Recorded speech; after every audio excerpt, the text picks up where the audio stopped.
But how are you? Okay, Mac. You gotta say your last name. Should I just introduce myself? Do it. All right. My name is Mac Oksasikewiyin. I come from Sweetgrass and Kakwishaw First Nations. Okay, say that last name again. Oksasikewiyin. Oksasikewiyin. Yeah, there you go, bro. Nice. Got it. Yeah, that's It's old Cree, man. old Cree. Yeah, it's real old Cree. It was a reclaimed last name, so it was my Musham's Chapan's name. Mm. It was just Oksasikewiyin. That's all it was because they didn't have last names back then. So that was his name. And then my mushroom wanted to reclaim it. So Cool. yeah, Do you know your history pretty well? um, more on my mom's side, not so much on my dad's side. Okay, and your mom is from, She's from Seacrest, and your dad. Kakwishtao. Okay. Yeah, so I'm not really my cookum on my dad's side passed away like when I was young. I must have been like 9 or 10. I didn't know her too well, and then my dad's dad. I don't know much about him. Um, he did pass away a couple years ago, so we weren't very close at all. But I was raised by my grandparents on my mom's side. Mm. Like when I was pretty much like a baby, like I was given to my grandparents from my mom Right. because she just couldn't do it for whatever reason, you know. So a lot of where a lot of my morals and stuff like that they come from my grandparents, Okay. like how I was raised. My mushroom was like the biggest inspiration in my life, my biggest role model. And so was my cookum, She was a little harder, you know, but my mushroom, he was a teacher. He was like so gentle and so um what do you call it? So patient, like as a teacher, whereas my parents were they were if I made a mistake, it was disciplined, it was yelled at, whereas my mushroom was like, okay, we made a mistake, so let's try to fix it, or let's see what we did wrong, and let's do something to fix it. And he was a carpenter, contractor, like pretty much all his life. So I was around job sites like as a young kid, right? And then doing stuff with him, going to work with him was like so cool. Like just to Mm. see stuff, how it was built, and how, you know, you can bring something and like build it up from nothing. Right. It was so cool to see that. And Do you think that's why you got into the trades? it's definitely why I got into Yeah. the trades. 100%. Like, I always knew as a kid I wanted to work with my hands. I just never knew what I wanted to do. Because when I was younger, I struggled in school. And still now, like, I struggle, like, comprehending things. I'm a very visual learner, very hands on. Like, I need to try something and then mess up on it and then learn Right. from it to actually learn what I'm doing. So I can't just like sit in the classroom, man, and just like take stuff down and write a test after. Like I could never do it. I mean, I finished school, I finished grade 12, Yeah. but other than that, like it was. I honestly really like the way trade school is set up. Mm, How it's like 2 months of school and then like 8 to 10 months of hands on. yeah, I think that is. I think that's the way probably half the world learns. mm, You know, Uh, I think sitting in a class and learning about something yeah, like it's good, but not. it's not for everybody. And it's just like not practical. Hmm. Like it's good Hmm. for some things, but it's not good for most things. Yeah, I don't think. Like like when you think of sports, Hmm. it's like you have to be hands on. Oh yeah.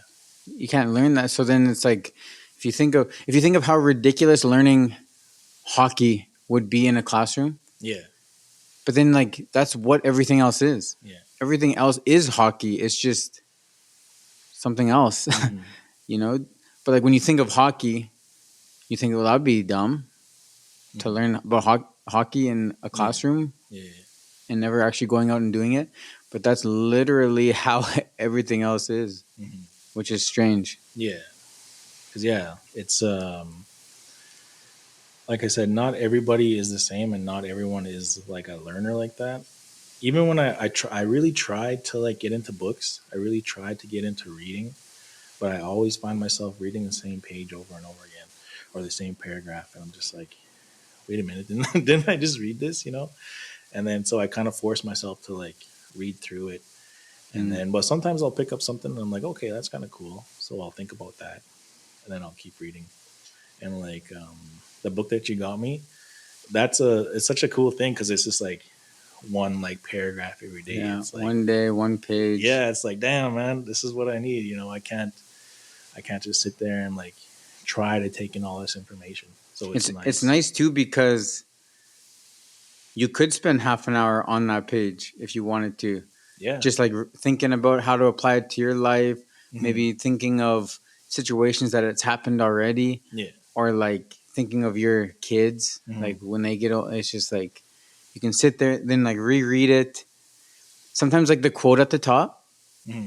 I like to just Oh read yeah, that yeah, and then not read yet, and then just like try and think of that quote, yeah, because sometimes it's like pretty deep, the quote. yeah, So I'm like, okay, what are they trying to say here? yeah, What do they mean? And then I'll yeah, read it to Demi too, yeah, and then we'll kind of talk about it sometimes, and then I'll go and read it, yeah. and I'm like, And oh, then you I was way guys, off. yeah, yeah. Then it's a nice thing too because then you and Demi might have like different perspectives on That it. too. So then you can both speak on like what you think it is. So Hmm. it's really cool. No one's ever given me a book before, man. So Yeah. it was such a cool gift. It's when you told me that you got me something, I was just like, "What is it? Is it Pokemon cards? What is it? Is it is it something cool?" And then you A handed new me this car. book, and then I'm just like, "Oh, a book! Wow!" But like, it's such a cool gift, man. Such a Yeah. cool like thing, that I try to use every day. But Hmm. man, like even like in the mornings, that's usually when I do it in the mornings, like before my family wakes up. I usually wake up before them, Hmm. and then I'll just like try very hard to like have that time for myself. So I'll try read a book, or else I'll try make coffee or Right. something, and just like try to sit for a few seconds and just like kind of think about what's gonna happen for my day or like how I'm gonna take on the day or whatever. And sometimes it doesn't happen. Hmm. Like I sleep in, or my baby wakes up early or whatever. But I always try to have that time for myself because I feel like Yeah. it's very important. And then yeah, sometimes I like you said, you try to like think about the quote and like the page and stuff. And sometimes I will, like I'll have the time to think about it, but then sometimes I'm like I'll flip it, I'll read it real quick, and I'm just like I'll think about it later. Yeah. Yeah. And then I just like try head out the door or like start making my kids lunches or whatever, and you know I'll try to like I try to rush it, and it's not ideal to rush things, and that's why I always try to like wake up early and have that time for myself to absorb what's going on. Is that kind of like a form of meditation for you? I think so. Yeah. I remember we did for 30 days, me and Demi.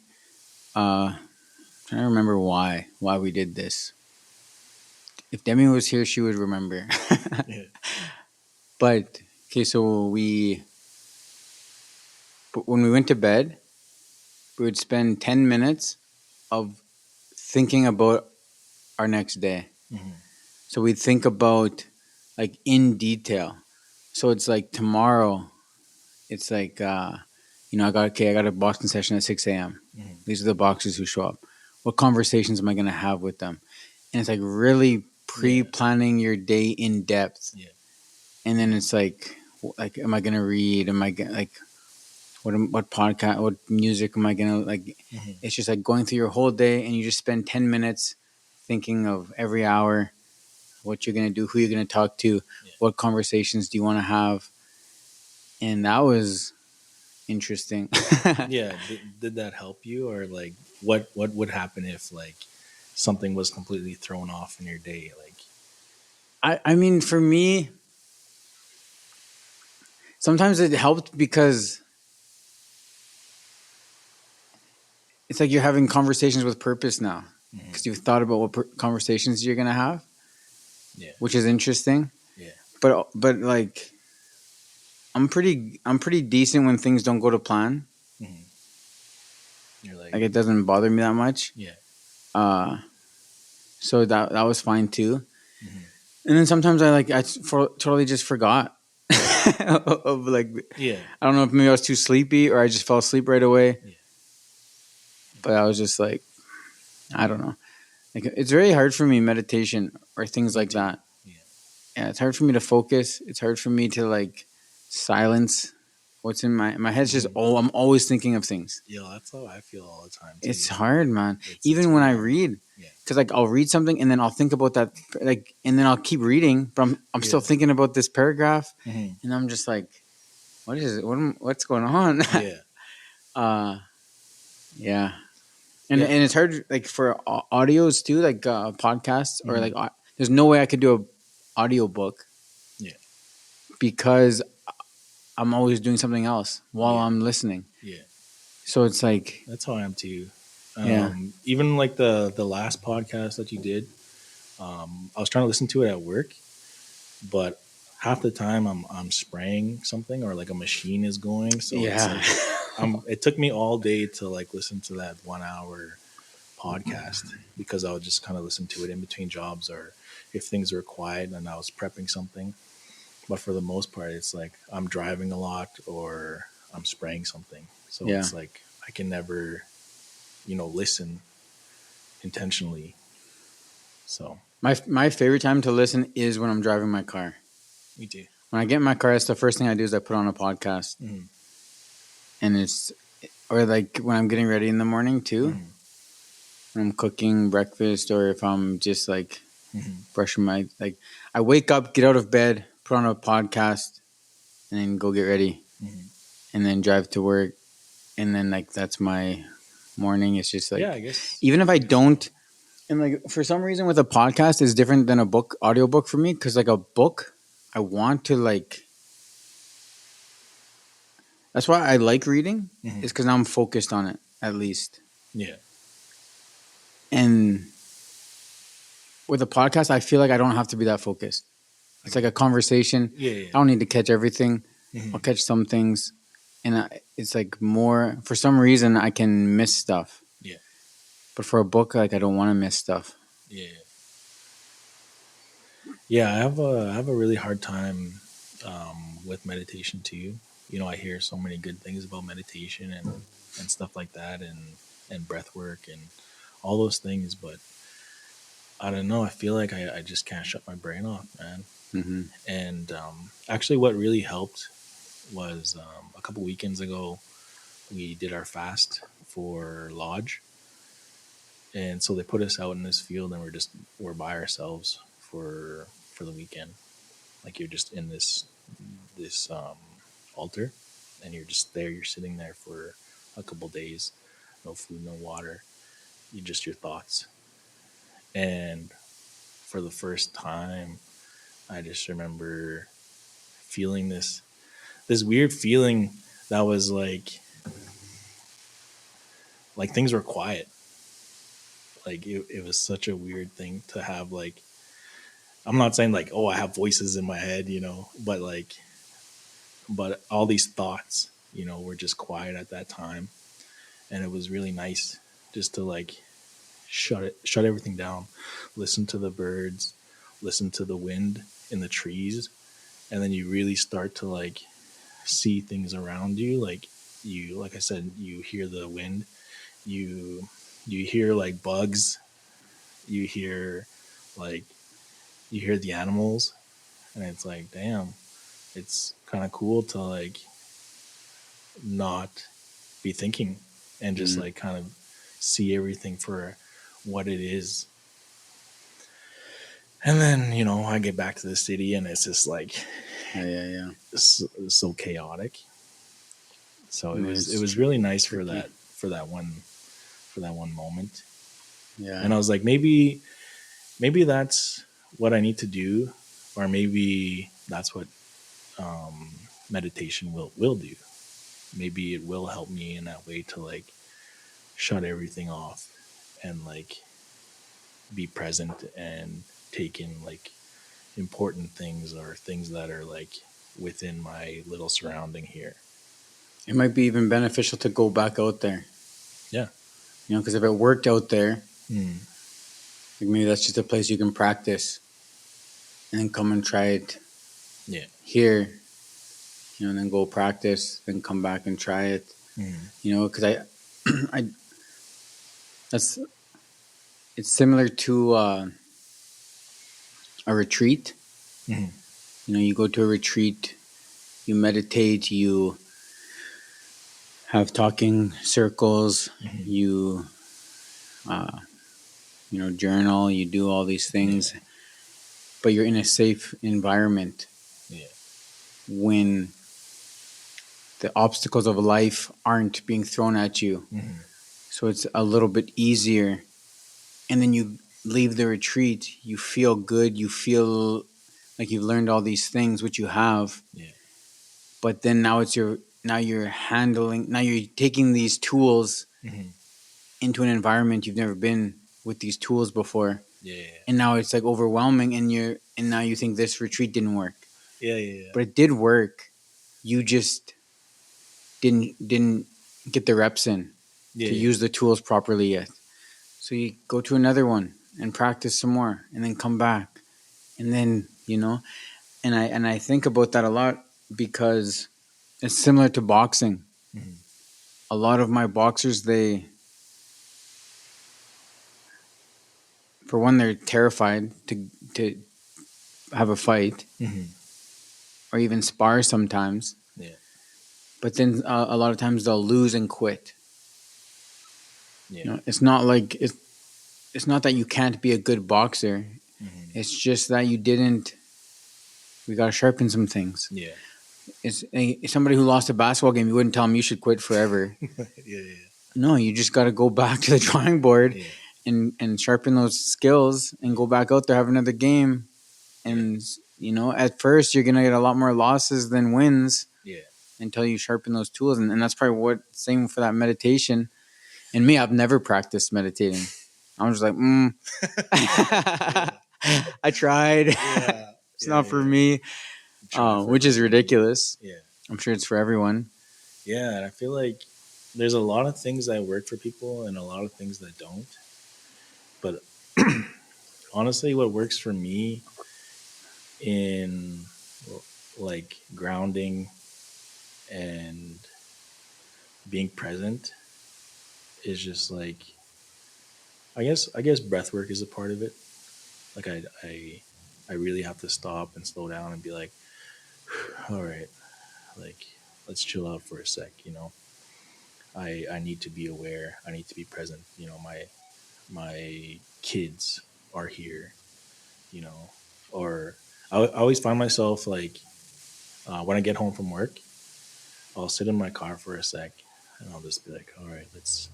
I had a rough day, I had a long day, but let's leave that there Mm. and let's go in and be there for the kids. And then when I get inside, it's like it's night and day, man. Like my baby girl, she comes running. She doesn't even say anything. She'll just come running and like try to give me a kiss. It's Mm. like the best thing in the world. So like all that stuff just is gone. But I have to like tell myself like, all right, like you had a rough day, whatever. It was a long day. You're physically tired, whatever, but it's done. Like there's nothing else you can do. So let's move forward. Let's be present for our kids, for our wife. Right. So let's Let's just do that, and we'll figure out the rest later. You know what I mean? I leave work at work, and then when I'm at home with my family, it's just my family. Yeah. And then when my family goes to bed, then it's like, all right, let's focus on ourselves. I Mm. almost like have these conversations with myself out loud sometimes, and I feel like that helps a lot, especially when I'm driving. I'll be like, you know, today was crappy, but you know, I want to work out later, or I want to,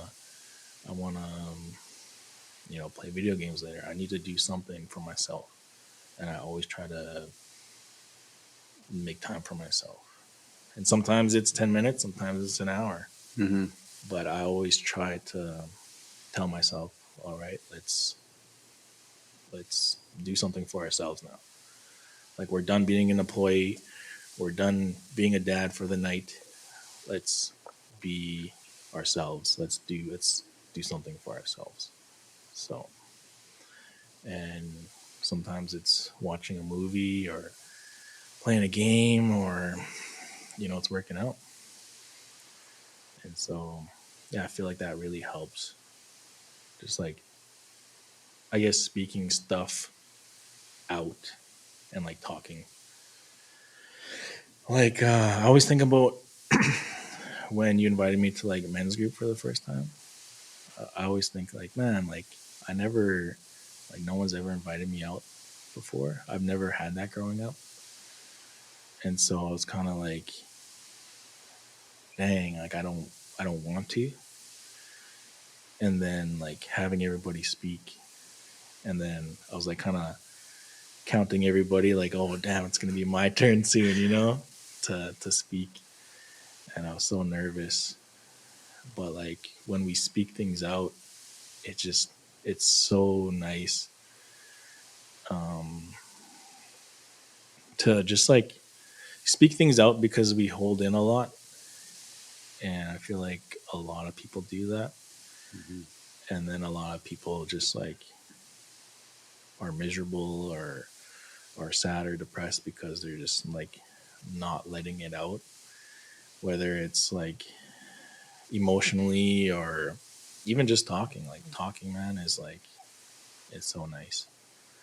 Like when it was my turn at men's group, it was like I was so nervous, but I wanted to do it, and I feel like I find myself wanting to do that a lot more and more, like speak and Mm-hmm. speak out. And like that's why it was like when Shaylin asked me to speak at the men's conference, it was like, oh my God, I'm really nervous, but I want to do it, because it really helps me to to let stuff out. And even when we hang out, like me and you, like when we do our exercises and stuff and workouts, like we're just chatting, we're shooting the shit, man, and we're just like it feels good, Mm-hmm. just to speak.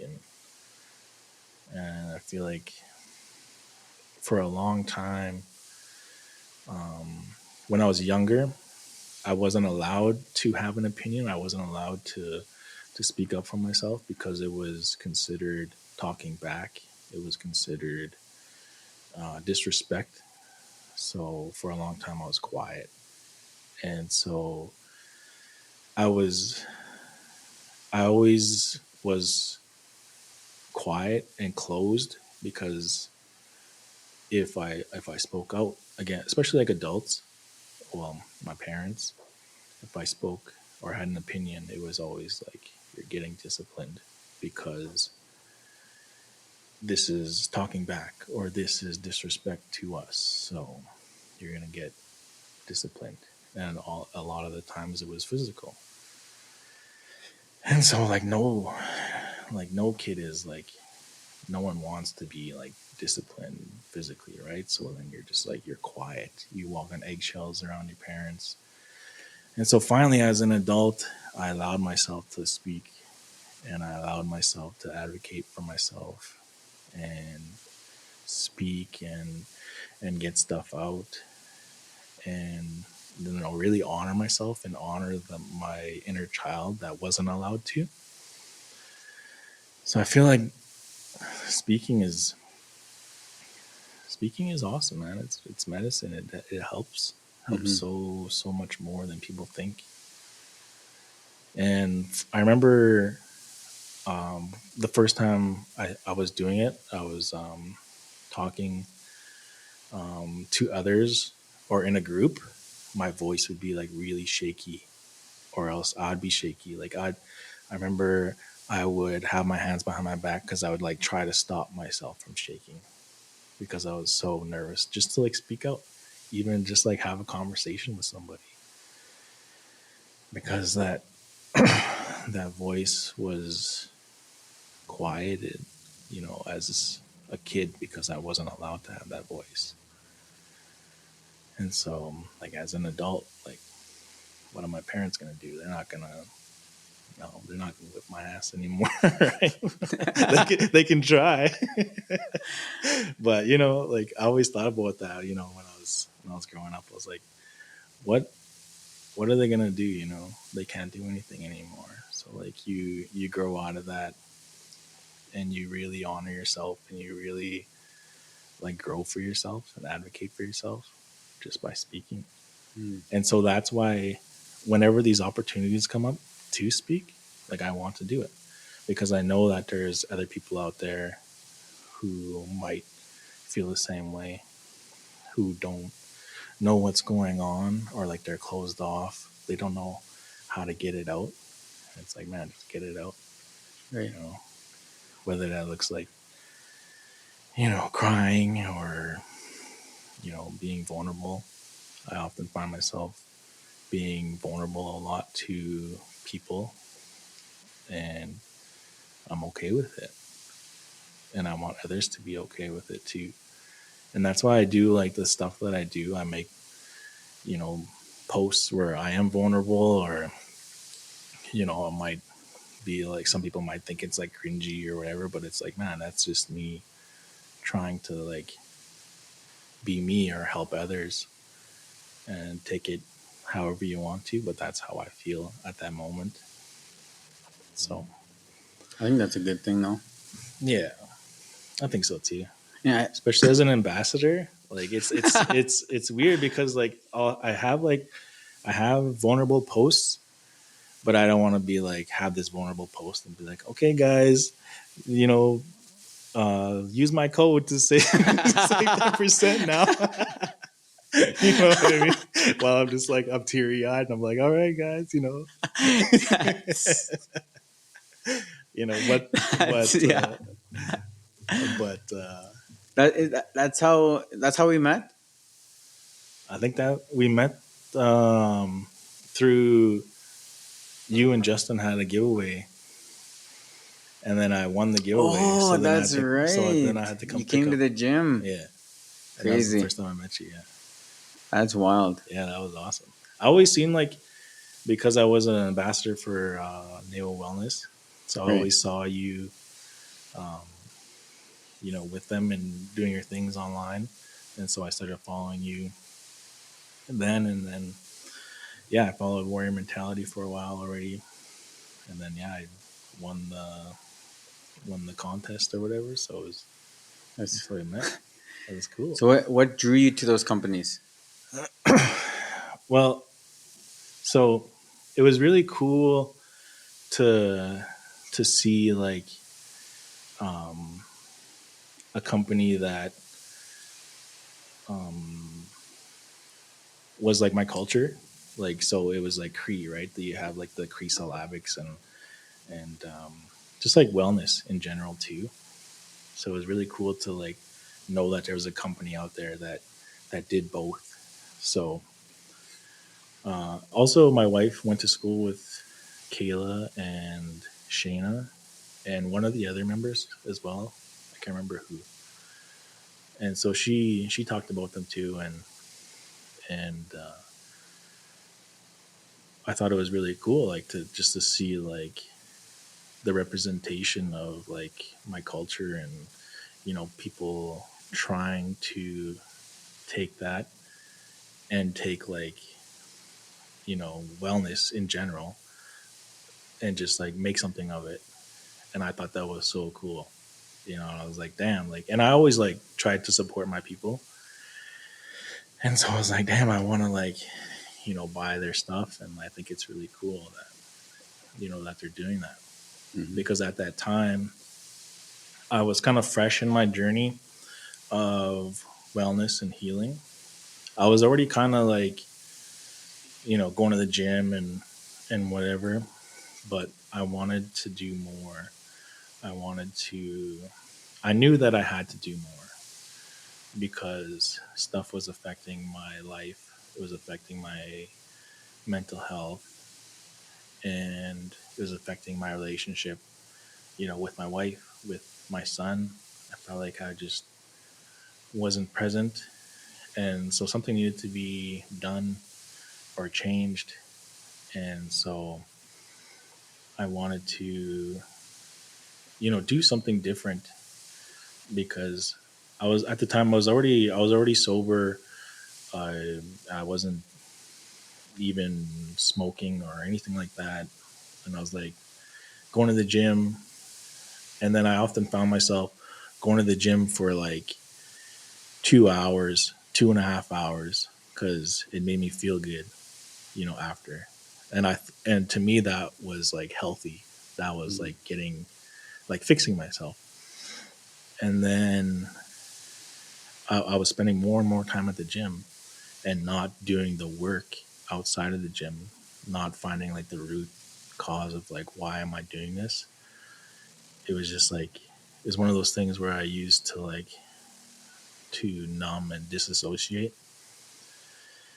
And then, yeah, the work really began a couple years ago when I was like, damn, like, why am I doing this? Like, I knew something had to change. And I felt like I was already, to me, I was like doing good, but, I wasn't because, like I said, it was affecting my relationship with my wife. It was affecting me being a father. Like, I had all these things. I had so much anxiety. And, yeah, I haven't had an anxiety attack in like a couple of years, man. It's crazy because I've been going to like therapy or men's groups, or I've been researching and doing podcasts and or listening to podcasts and stuff like that. Like, and what helps too is finding others that who could relate to you or you learn Yeah. from, and surrounding yourself with those people. Even when it comes to speaking, because it's different when you speak to people who are not there to judge, Mm-hmm. you know? Yeah. So it's just putting yourself in those environments Mm-hmm. when you're, I feel like, especially when you're growing up in high school, but also with family too, Mm-hmm. you can't really speak judge free. Yeah. So it makes it hard. Oh yeah. So when you can get into those, build those relationships with people who are also pretty open about their lives, Yeah. it just changes things. Oh yeah. People aren't acting, people aren't Mm-hmm. trying to be something they're not. Mm-hmm. Uh, and then that allows you to be who you are too, and that nobody's perfect. Yeah. Nobody's perfect. Everybody is broken somewhere, Yeah. you know? Mm-hmm. Yeah. Yeah. Um, it's funny you should say like be who you are because the way that I grew up and where I came from, like you had to be tough, you had to be a fighter, you couldn't show emotion, you couldn't show weakness because you just get picked apart, man. You get beat up, Mm-hmm. you get all these things, and so like, but I wasn't that kid, man.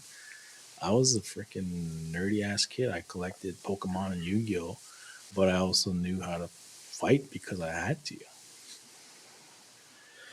And so yeah, growing up, like for whatever reason, all of us boys were all the same. we're all raised by hard dads, hard uncles, stepfathers, whatever, people that disciplined us, people who gave us reasons to cry, who didn't allow us to be soft. And so, like us boys growing up, we all just fought each other. We wrestled each other. We'd have like bro scraps all the time. And for what? Like, what were we trying to prove? I just remember fighting because I had to fight.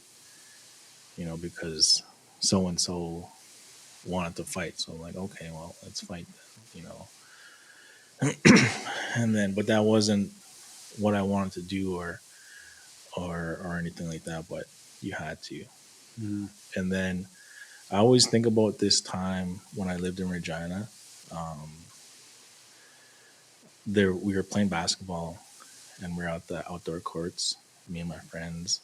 And then there was this other group of people, they were playing too, and then we played together. And then all of a sudden, stuff went wild. Stuff got heated. And we're like, okay, we're gonna scrap. And then I was scrapping, I was fighting, and then I remember I was on top of this kid, and I was fighting, and I was like winning, right? But something inside me was like coming out. All this anger for whatever reason was coming out, and I was winning. And I remember I was crying because I wasn't hurt, but like physically I was winning, right? I was beating the shit out of this little kid that I didn't know. But like I remember just like tearing up as I'm hurting this kid, and I'm like, man, this doesn't feel good. This doesn't feel right. Like something is wrong here. And then I just remember like stopping and you know being aware that I had to stop, because I feel like I had to control my emotions. And I feel like a lot of people, they aren't aware of that, or they let their emotions get the best of them. And people get hurt, people die, people hurt or kill themselves with their emotions. So I had to learn to deal with my emotions and deal with like what was causing me all this internal like suffering. And so it's as an adult now, you have the tools, you have the resources now. It's like you have to go out and do it. You got to find it. And for me, that was hard because how I was raised and how I grew up, like nobody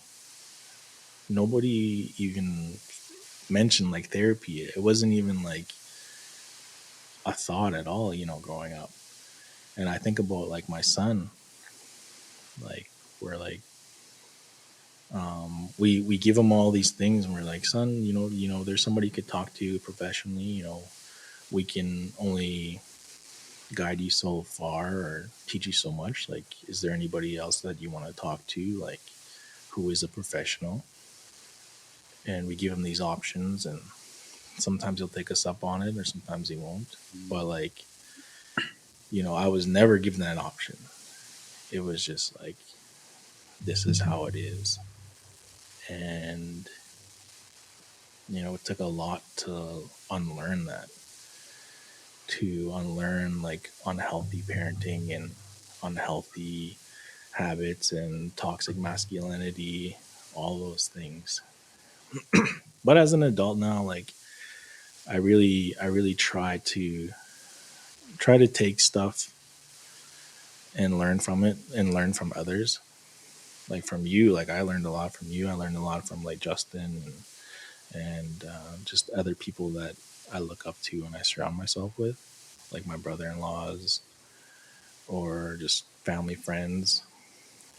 I try to take from them, not materialistically, but like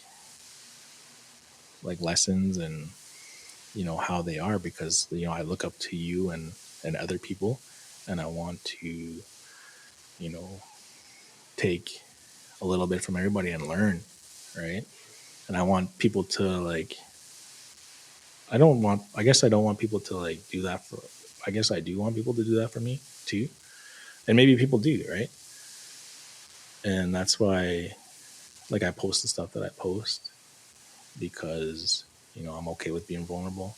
Maybe there's people not okay with being vulnerable, but to see that, oh, maybe it's okay to be because Mac is, and I'm very, Even like before you continue, like you saying that you do want people to do that for you, and then you kind of took it back for a second. yeah, It's like it's not a bad thing yeah, or like an ego thing. yeah, It's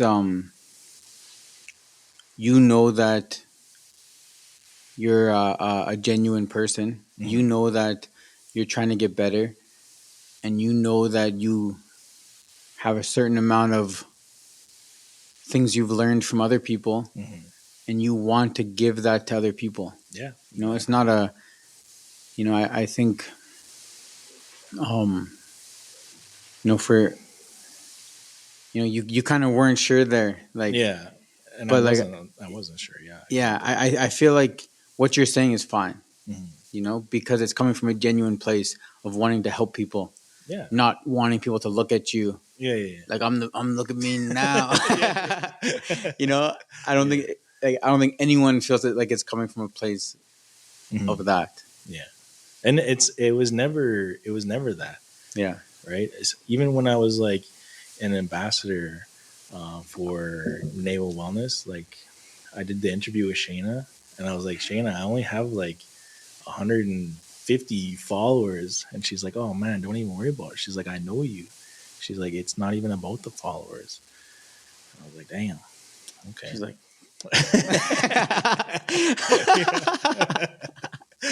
And I was like, but to me, like you said, it was genuine. It was there was no ego there, yeah. right? Like, because I know what it's like to be there. I know what it's like to be to have depression and not want to do anything and shut everybody out and do all these things. But now I'm like, man, I'm okay with being vulnerable. Like, there's no ego. Like when I Yeah. talk to you or I talk to Justin, there's never an ego. Like, I'm willing to hear the things that I need to hear to grow, right? Like, even with Justin, when we worked out together, like, um, he was teaching me how to do like different exercises, right? And he's like, yeah, you hit your delts like better this way, and if I had an ego, I would have been like, look at these delts. Do they need? Do they look like they need to be worked on differently? You know what I mean? Justin, Yeah. thanks for the tip, but I think I'm good. Yeah. But to me, like, when I'm learning from somebody, like, my ego is gone. Like, I genuinely, I wanna take stuff in, and I'm like, okay, maybe it will make me better. Even if you don't agree with it, Mhm. like just let them Yeah. teach their way. Mhm. It's gotten them to where they are. Mhm. So it's like, who cares? Yeah. Or maybe it's just like that works for some people, but just doesn't work for you. Mhm. Doesn't mean you have to be like, oh, that's shit. Yeah. It's like, no, it's fine. Yeah. Just learn it. Take what you can. Mhm. Yeah. So, For how do you take that into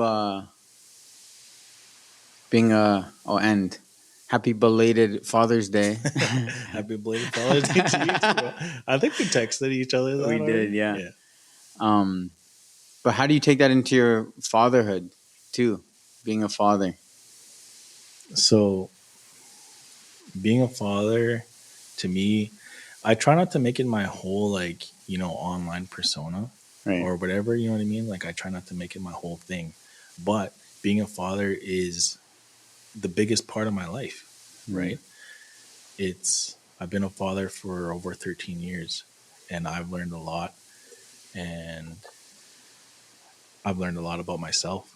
And I feel like I'm always learning. As your kids grow, you're always learning new things. And so I tried to educate myself on like what's to come, and you can only learn so much, right? And then when it starts to happen, it's like things are totally different, right? Um, so with that, I try to learn about my son's becoming a teenager, right? So I try to learn about like what's to come as a teenager. We all know what it's like to be a teenager, right? And all the bad stuff that we did as teenagers. And I'm like, I hope my son isn't like that, but Not me, everybody, but continue. but if it's gonna happen, it's gonna happen, right? All I can do is try to teach him, that he's always welcome at my home. If anything happens, he's always welcome back to my home. Mm, If I'll never shun him out of my home if he makes a mistake, right. or mistake can be fixed, but I want him to tell me what had happened or what's on his mind. Because the thing about being a teenager is you have so many emotions you have that you don't know how to navigate them. You're freaking scrambled brain, you know what I mean? Like, and I want my son to know that we're always here for him. Mhm. And so that's why we offer like counseling, or we offer ceremony is a big part of our lives. Right. And we always give him the option to do these things. We never force him to do these things. We never force him into sports, but we always ask him like, what do you want to do? Like, do you want to go into art? Do you want to do into music or whatever? And he has done all those things, but not one thing has stuck. But we're like, what else do you want to do? Like, we always give him the options. And it always comes back to ceremony. Like, he wants to go to ceremony. Like, we try to surround them in it as much as we can, or as much as like, because it is a part of our lives so much and it has helped us. And so we want it to help him, or him to like take it in as well. And so, like, I always remember one of the proudest moments of my life was when we were in lodge together, like my son and I was in Sundance Lodge, and I was ahead. And I just remember looking back, and my son, he was dancing too. Like, he prepared for that. He fasted for that. He wanted to do that. And so I remember looking back and like always checking on him to make sure he was okay. But he was always okay. I was just like, okay, like, this is such a amazing experience. Like, I hope that it keeps happening. And I just remember always looking back and checking on him, but he was dancing hard, and he was okay. And yeah, it was such a cool experience. It's unreal. Um, and also my son, he's 14 now. It's kind of hard because my sister, she was 14 when she committed suicide. So I can't even imagine like what my parents went through. Mm, Yeah, like, if I lost my son, I would I wouldn't want to be on this earth anymore, man. I wouldn't want to be alive. yeah. And so that has taught me a lot, especially as my son enters his teenage years. I'm like, damn, you know, I lost a sister at this age, Mhm. and now my son is this age.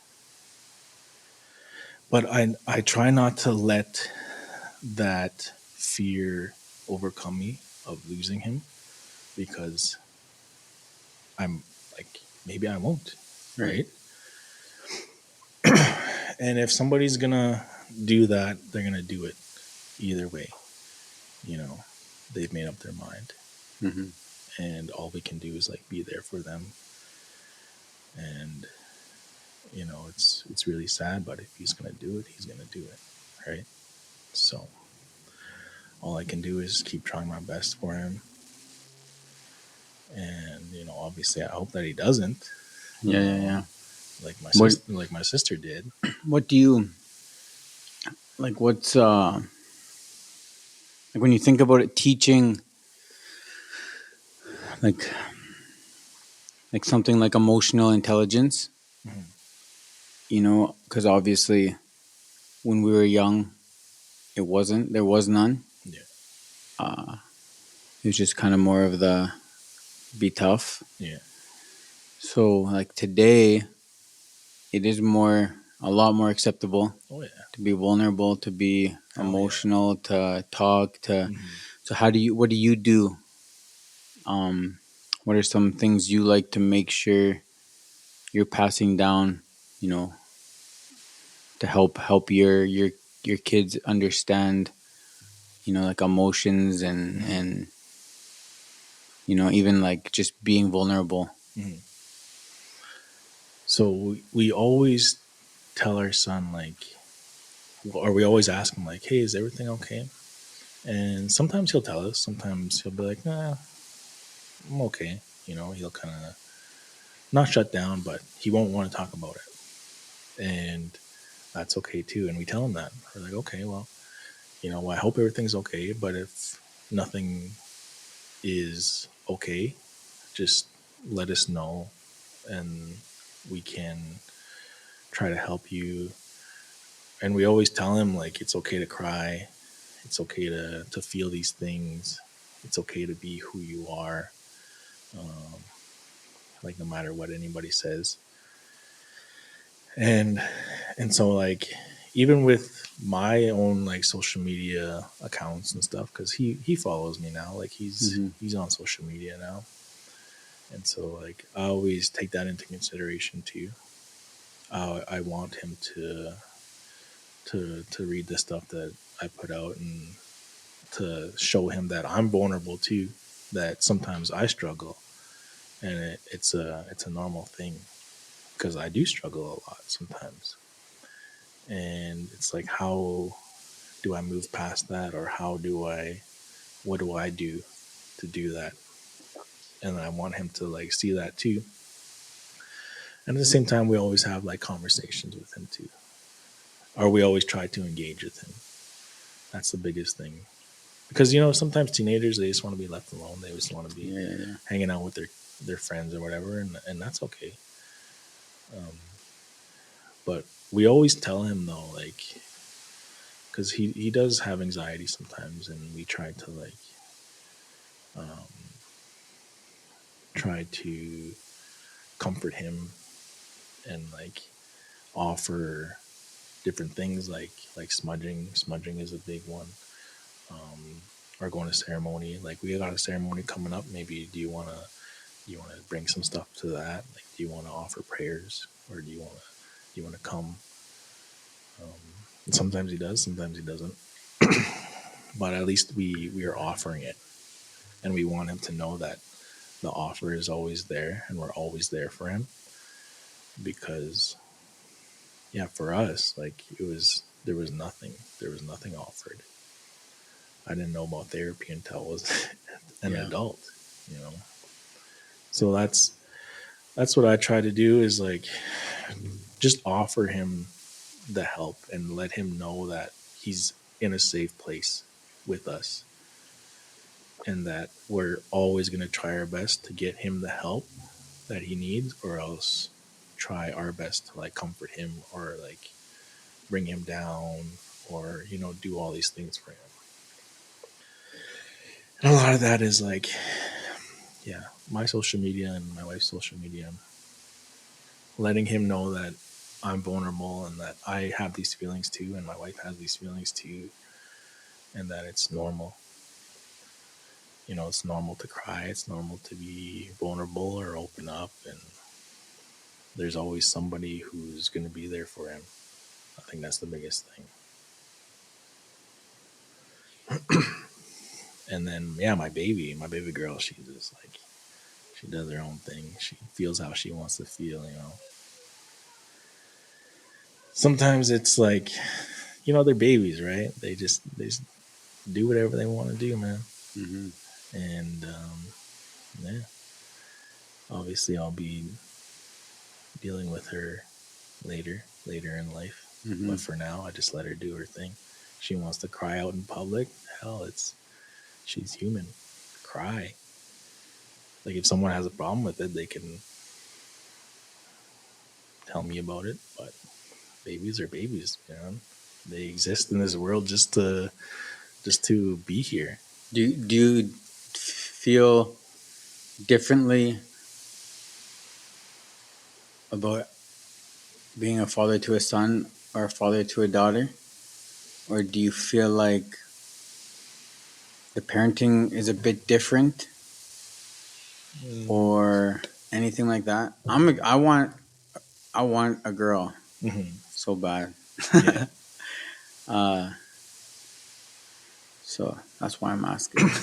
Honestly, like I feel like people are always like, "Oh, you're gonna have so much trouble with your daughter as she's a teenager." Blah blah blah blah. You know what I mean? They're so emotional. They're so this and that. Like humans are emotional. Mm-hmm. Humans have emotions. It's all good. You know, when that time comes, all I'm gonna do for her is let her know that those emotions are valid and feel how you want to feel. Let the emotion come. Let it go, right? And that's all that I can do. Yeah, yeah, yeah. And yeah, for me, it's like I don't, I don't care. I'll deal with it when it happens, right? That's good. But for right now, she's a daddy's girl, man. Mm-hmm. Like big time daddy's girl. I don't think there's like a huge difference, like from my own personal experience or perspective as a father. Like my son, they're they're they're similar and they're different in their own ways, and but at the same time, like there's no huge like you know what I mean. Different. They're obviously different people. Right. So just yeah, there's nothing. Um, not one thing is like dividing them. You know what I mean? They have similarities. They have differences. But for right now, there's not a huge difference for me, anyways. Which kid is your favorite? My son. She No. didn't have to answer that. No, um, we always joke like that too. Like with my son, we're always like, "You're my favorite son." Don't tell your sister. And then his sister's just like watching TV or playing right beside. just listening. Yeah.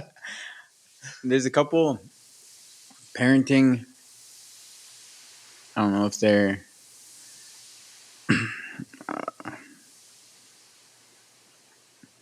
It's not rules, but I guess some tips that I heard that I think about often.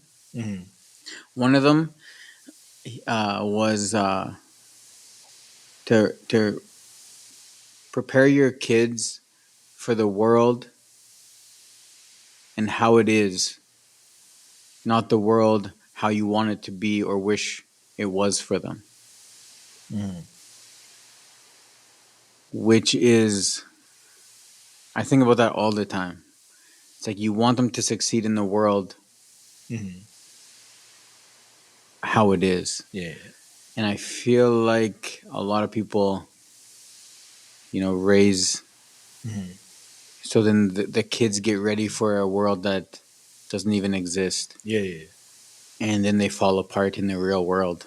I get it. Yeah. Yeah. Because we teach our son too, like, because he's very dark. He has long hair. He has very distinct First Nations features, right? So like we tell him that there's racism. There's Mm-hmm. racism alive in Saskatchewan in Saskatoon, and that he's gonna be discriminated against because of the color of his skin, because of his long hair, because of who he is. And so like he's aware of that. I don't know if he's dealt with it yet, but we always let him know that it is out there, and he is going to be discriminated against, or people are going to be racist towards him. Whether it's systematically or just flat out racist, right? Right.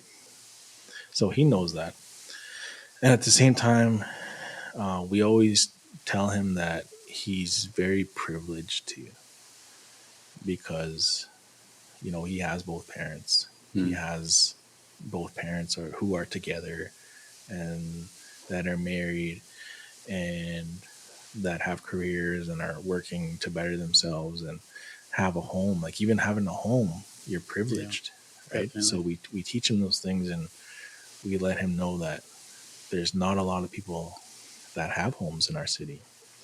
There's kids without homes. There's kids that are hungry. We tell him that there's he's very privileged because he can just go into our pantry and grab a snack or grab food whenever he wants. But there's people out there who can't. So we try very hard to like teach him how it is, like, really, Yeah. like you said. Like, we don't want to be like, oh, there's no racism. Yeah. Yeah. It's Yeah. everybody's equal and everyone's all these things. Everybody Yeah, wins. everybody wins and Yeah. everyone gets Yeah. along together. That's definitely not the case, especially for my son. And I am afraid for him Yeah. because he is so dark and he is tall and he's big, right? So, like, I don't want people to think that he's a tough kid, right? That he can fight or whatever. Because, yeah, he's definitely not. Right. That's not who he is. But yeah, we teach him that we try to be honest with him a lot. We really try to instill that in him. Like, there is especially racism Yeah. is a huge thing because of how brown his skin is and how long his hair is. Like, he got his hair cut in kindergarten by some little kid, some little white kid cut his hair. Like, it wasn't a lot, but oh man, my wife and I were like, we were Hmm. so mad going to that school, pulling up. Like, my wife was like shaking. I was like worried for her and for whoever like was in her way. And yeah, he had his braid cut, and since then that's like why I grew my hair out, and so I've been growing my hair since then, and so have his uncles. So, like, my brothers, they all grew their hair out for him. My brother-in-law Ben, like, he grew his hair out for Jackson and for his sons. And so now, like, my nephews, they have long hair, and we all have long hair to like honor Jackson, my son who Right. got his hair cut. And yeah, for whatever reason, the kid cut his hair, and it just happened that the kid was white and Jackson was brown, right? And you hear of it all the time. Like, even my own like brother-in-law, he got his hair cut one day in Prince Albert, partying with some people, and some white kids cut his hair off, cut his whole braid off. So that's why we all have long hair now for our son, for my son Jackson, to honor him. Mm. So yeah, we try to keep it real with him as best we can. Another another one that I always think about uh, is to be the safe place. Mm. You know, to be the harbor in the storm, Mm-hmm. because your kids, you want to be able to be honest with them. Mm-hmm. You don't have to be harsh, Mm-hmm. and you want them to be honest with you, Mm-hmm. because uh, they are going to get advice from someone, Mm-hmm. and you really want it to be you. Yeah. So if they're scared, or they think there is judgment there, or they think there's going to be anger there, or some kind of, you know, there's no way they're going to go to you, but they are going to go to somebody. And that could have like detrimental consequences, Yeah. So it's just like, be the safe place, be the people they go to for advice, and they feel 100% open, like, maybe your 11-year-old comes and says, hey, I got hammered with my friends. Yeah. You freak out and, maybe become abusive or something. There's no way they're ever going to tell you that again. Hell yeah. So I think about that one often as well. I want to be the person that Royce can come to. Yeah. Yeah, I get it. Yeah, for me it was like I couldn't make a mistake. I couldn't get in trouble because I was disciplined physically by my dad. And then when I was a teenager, I was just a teenager, right? I was acting out. I was a bad kid. And then my dad would find out. He would give me a licking, whatever. It got to a point where I would do bad stuff, and then I would go get my licking, but I'd be like, he'd be giving me a licking. I'd be like, all right, you know, this doesn't hurt anymore. I'm gonna go back outside after this. That one wasn't so bad. Yeah, exactly. But like physical discipline, it only works to a certain extent, right?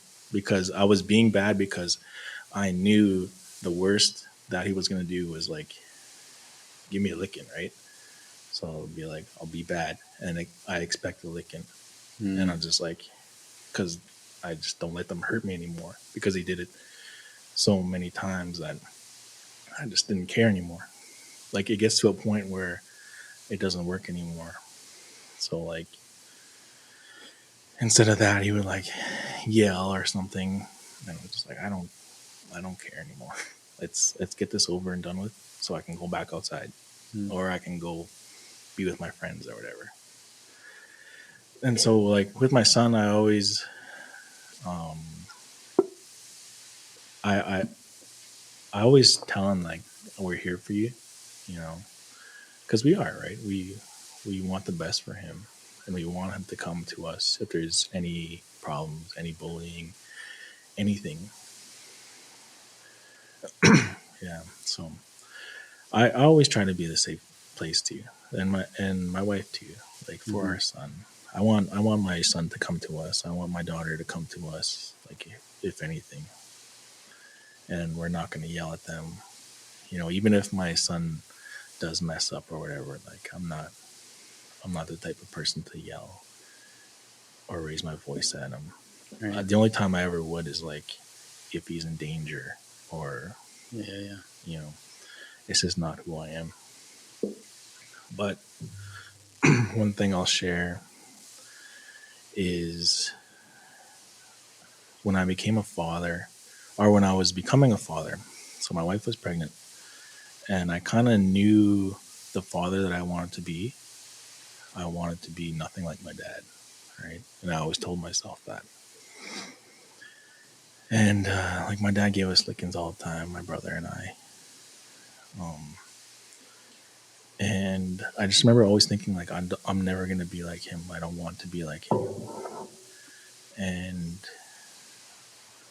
when my son was small, he was like my daughter's age, around 2.5 maybe. He was like a toddler, right? He just kind of does his own thing. Sometimes toddlers like hit, or they become like so overwhelmed with emotion they just like hit or like pinch or bite or whatever, right? So when he was that age, I forgot what he did. He like hit my wife with a toy or something like that. And without even thinking about it, I spanked his butt. Like it was like boom, like instinct. I spanked his butt. He had a pamper on. That's how young he was, and he didn't know what he was doing. Mm-hmm. And yeah, he hit my wife, and I just like spanked his butt. It wasn't even hard, like, but I just remember I felt so horrible. I was like, how could I do this to my baby, to my son, after all these years of saying I never wanted to be like my dad. I never ever wanted to put hands on my kid. It was just an act of like whatever was instilled in me, it came out right then and there. And I just remember I dropped to my knees and I was begging my son. I'm like, son, no, please forgive me.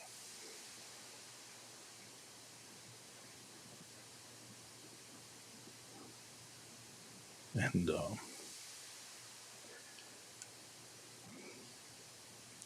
I cried harder than he did, man. Like he wasn't even crying. Like I was crying harder because of what I did and how like I didn't even think about it. It was just so instilled in me that he needed to be disciplined. And I just remember picking him up and I was just like I was crying and I was like I'm sorry, son. I couldn't believe what I did. I couldn't believe it. And my wife was just standing there too. She was like, she didn't know what to do. So she just stood there, and I just remember holding my baby, and he wasn't hurt, Mm-hmm. like he wasn't in pain or anything, but I just remember feeling so horrible, and I just remember looking at my little boy and just like begging him, like, "I'm sorry, son. Like, I'm sorry for what I did." And like he doesn't even remember it. Like he Yeah. doesn't remember being disciplined at all. But this is kind of like the first time that I'm saying it out loud and sharing. So it's a conversation that now I have to have with him Mm-hmm. because I did discipline him, and he thinks that he was never disciplined, but he was for that 1 second, and I felt absolutely horrible. Like I felt like the worst person in the whole world. I'm like, how could I do this? Like, how could anybody do this? Mm-hmm. And I never ever disciplined him like that ever again. And it's something that I'm working on.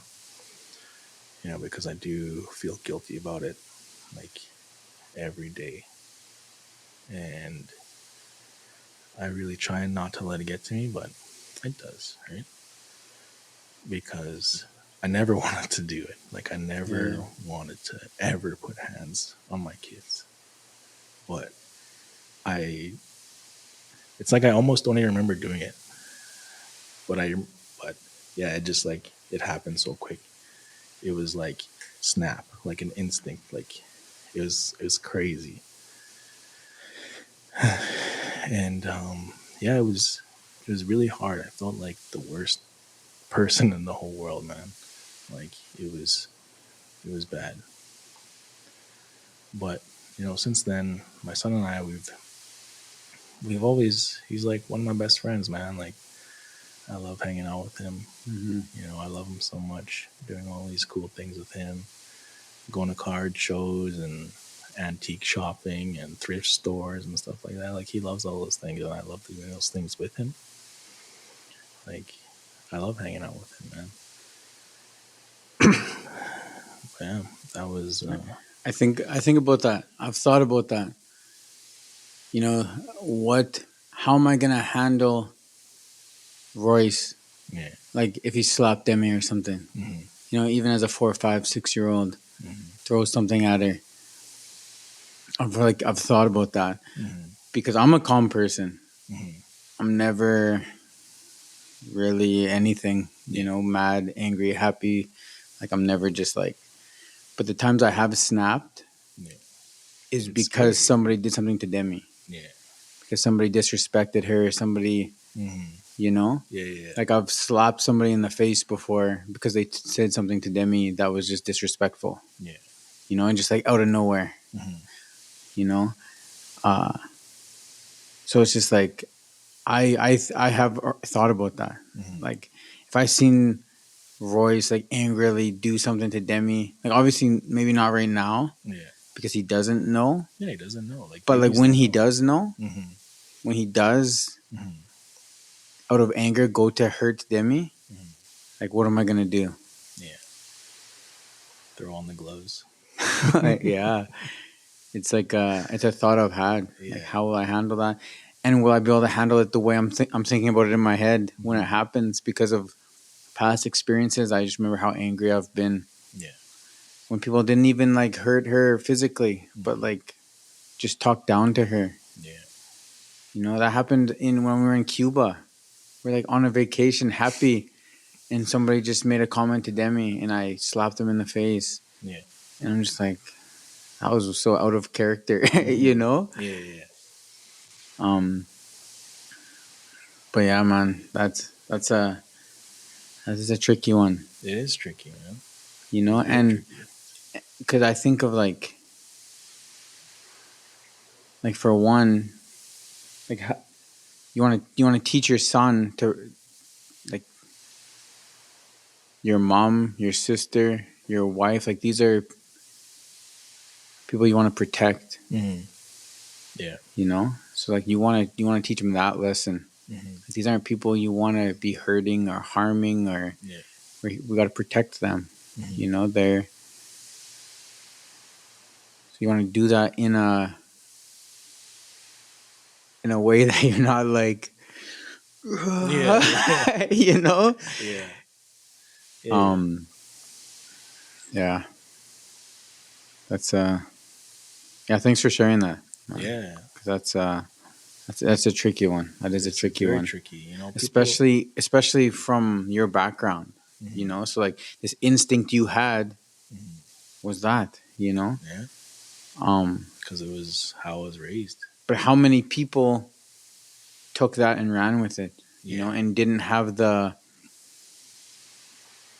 you know, at least you were in a position to like catch yourself, Yeah. you know, which is good, man. That's powerful. Yeah. It's yeah, that's good. Yeah. I've never done it ever again because I told myself I never would. But, you know, I told myself I wouldn't, but it still happened, right? But I feel like I've learned how to not snap and like control my emotions, you know, Hmm. because for a long time I had this like this guard up, right? Because, you know, when you are getting disciplined physically, like you don't want the people to know that they're hurting you, so you put up this shield or this guard that, you know, they're not hurting you. But then it affects you later in life because you can't open up or you don't understand like emotions with like your significant other or your children. So I've been doing a lot of work with like regulating those and like letting emotions come and go and Right. stuff like that. So yeah, some people are okay with hitting kids, man. It's wild. And some people who have been hit are like, well, I've been hit. Like I was disciplined. I turned out fine. But which for which which like, you know, like sometimes it is fine.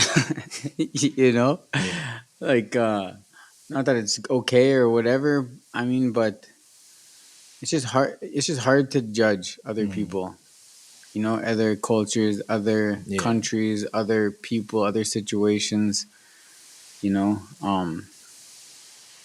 It's just hard, man. yeah, You know, I have no, like, my mom hit, mm-hmm. and I got hit almost never because seeing it was enough for me to behave. I was like, yeah, I don't want that to happen.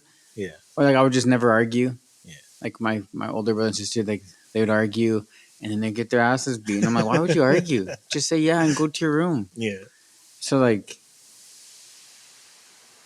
you know, yeah, it's I don't want to. I'm not gonna hit yeah, my kids. Like it's just like, you know, uh, it's just like It's hard, man. Yeah, there's better ways of disciplining. There's better ways of teaching your kids that right from wrong. Right.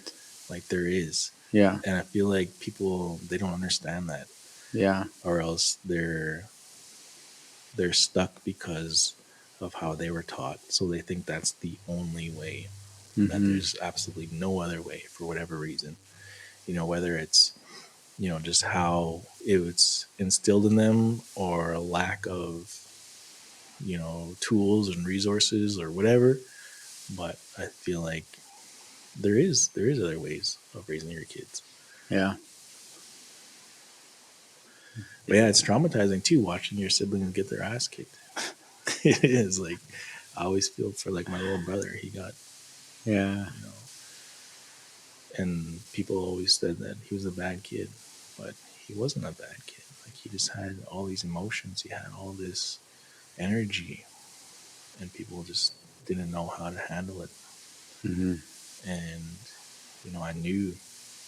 I knew my brother, right? And we were close, and yeah, it was traumatic watching him get hit too. It's like I would rather get hit for him, but Not me. Not me. Just, maybe because I'm the oldest brother, one of the oldest brothers. I never wanted anybody to hurt my siblings. it gets so funny because I was in the middle of 5, Mm-hmm. but like the way I remember it was like not in a traumatic way. It was in a like, haha. Like I'm good, Yeah, like yeah, you're dumb. That's what you get, yeah, yeah, you know. yeah, So it's just like it's interesting, yeah. like for me, it's like it's interesting because we have these different views too of like hitting, Mm-hmm. because like I'm not like, even though I would not hit Mm-hmm. like that's not the way I'm gonna parent. Yeah, Like I don't know if I'm 100% against it either, you know. mm-hmm. So it's like it's just interesting, Yeah, It's interesting, and like even like wooden spoons, like that's what we grew up with, wooden spoons with whatever was in the closest yeah, thing to exactly. reach. Yeah, That's what was getting used. yeah, But like, so yeah, like, but none of that has like formed any ill will. But maybe my brothers and sisters are different. Maybe they're like, yeah, So it's like it's just interesting to think about right now. yeah. I feel like it is because your siblings are older than you, so Mm-hmm. they remember things differently. Definitely, They got the worst of it probably, definitely. and Yeah. so your mom probably lightened up a bit, Yeah. with her younger kids. Yeah, and I think my brother and my little sister, I don't think they ever got hit. Yeah, my younger siblings, they never got hit. I think like my older brother and sister, Mm-hmm. and then me would have, but I was just a good kid, so I didn't. You're a perfect kid. Yeah. Yeah. Just like I am as an adult. Yeah, exactly.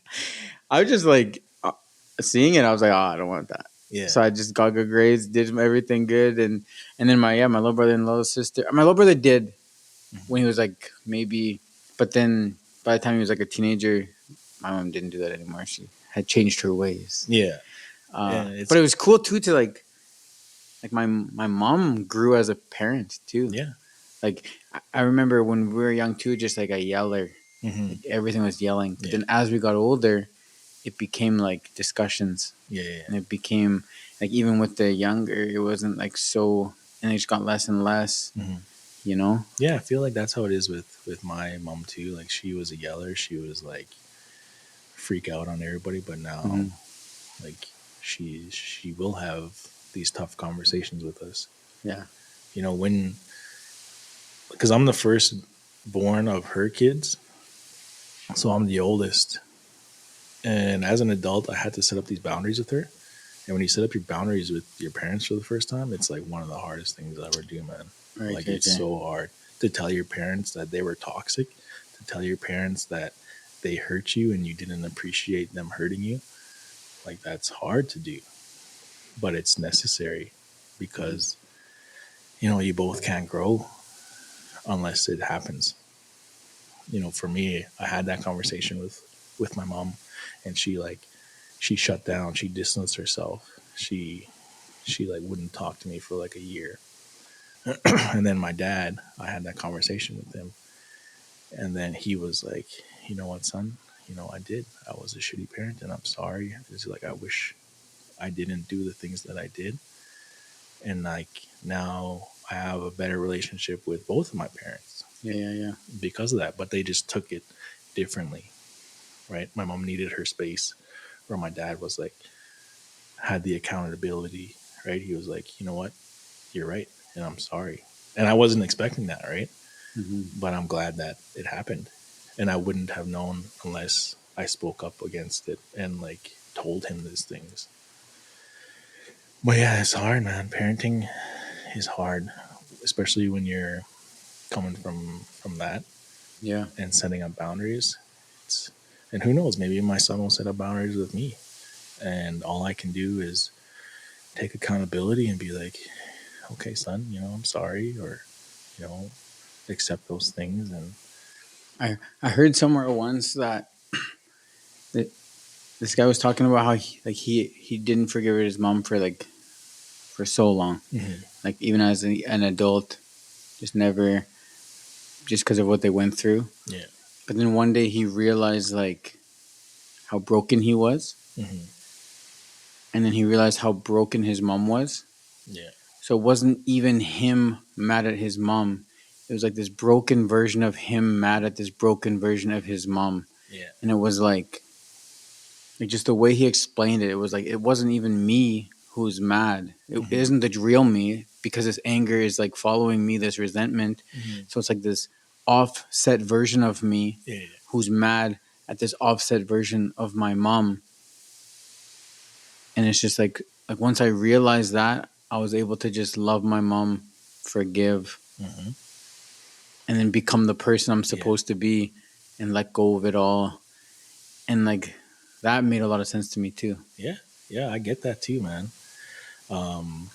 Because when you start to have compassion for your parents, you understand that they must have been, so stressed out. They must have been, Mm-hmm. because I think of like right now for myself, it's stressful to be a parent. It would be easier to just yell at my kids and, be in my room, or like hit my kids and just like not deal with it. It would be easier to do that.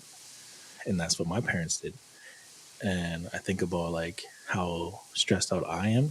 Like they must have been more stressed out with like 6 kids, you know Mm-hmm. what I mean? And like barely having any food, or trying to clothe all these kids and keep them in school or whatever. Like that's stressful, right? And for me, like I try to have that compassion for them, but at the same time, I'm like, you know what, you guys, you could have did better, Mm-hmm. you know. And I tell them that too, like, and they accept that. Now they accept it, that I had these hard conversations with them, and they'll tell me. And like when you forgive your parents for for how they raised you, it's like it's so freeing. For not even You're not even forgiving them for them, you're forgiving them for yourself, Mm-hmm. so that you can continue to grow as a parent. Well, like all resentment is just self harm. That's all it is. Mm-hmm. Oh yeah. You know, like all you're doing is hurting yourself. Mm-hmm. You know, because you put this expectation on somebody else, and then it didn't go the way you thought it should. Mm-hmm. But it doesn't ever harm anybody else. Mm-hmm. You know, Yeah. Yeah, I get it. it's uh, it's tricky too, man. Yeah. It's tricky, man, and it's trickier with family. The closer somebody is to you, Mm-hmm. it's harder not to have expectation. Yeah. You know, Mm-hmm. family, man. Yeah, we're stuck with our family, man. We're coming to an hour and a half. Oh damn. Sorry, bro. No, it's all good, man. It's good. So I think we'll call it. We'll wrap it up. But that was good, man. That was Yeah, it was fun. good. This is officially the longest podcast I've ever had. Yeah, sorry it was so long, though, bro. Why are you apologizing? I don't Why are know. you apologizing? Yeah, you owe me $20 for every 10 minutes it went to. No, man, that was awesome. That was a good chat, man. That was a good conversation. Yeah, man, I appreciate you being here. Yeah. Appreciate you saying yes. Yeah, thanks for inviting me, man. Yeah, It was like less than 24 hours notice, and I was just like freaking out at home, like, oh my god, what am I gonna talk about? You know, even now, like I feel like I had like all these things I wanted to talk about, but like it never happened. So, but man, for well, next time, you'll come back and you'll come back again and come back again. I plan on doing this for, I don't know, the foreseeable future. Oh yeah, man. And man, honestly, everyone asks me what we're going to talk about, what question, and I'm like, it's not an interview, it's a conversation. Yeah. So just come in and we'll talk. I'm pretty good at talking. Yeah. I can get things out of people most of the time, you know. So just come and we'll figure it out. And if it goes good, it goes good. If it doesn't, it doesn't. And then we're just hanging out. It's all all just good. hanging out. Hell Yeah, man. Thanks for coming, man. And yeah, we'll have you again. Yeah, that was fun, man.